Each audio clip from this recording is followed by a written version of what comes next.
Sebanyak 12 unit bangunan rumah hangus terbakar di tepian Sungai Musi, tepatnya di Lorong Batu Ampar Jalan Sultan Agung, Lorong Batu Ampar RT 01 RW 01, Kelurahan 1 Ilir, Kecamatan Ilir Timur 2 Palembang.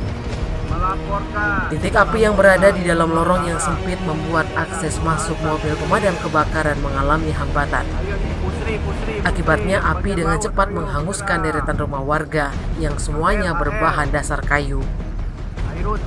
Ketua RT 01 Dian Supriyadi menjelaskan, dalam peristiwa yang terjadi pagi tadi ada 12 unit rumah yang ditempati 17 kepala keluarga hangus dilalap si jago merah. 8 unit rumah pribadi, sisanya bedeng sewa. Api pertama kali muncul dari salah satu bedeng 3 pintu yang disewa oleh satu kepala keluarga.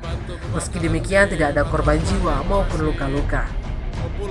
Penyebab kebakaran diduga kuat berasal dari arus pendek listrik. Akibat titik api yang tidak bisa ditembus mobil pemadam kebakaran, petugas damkar terpaksa menggunakan selang panjang untuk menyemprotkan air.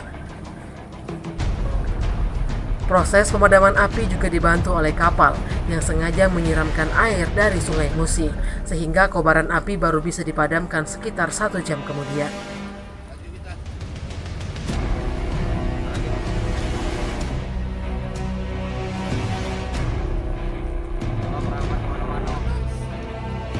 Tim Liputan Sumsel Update TV melaporkan.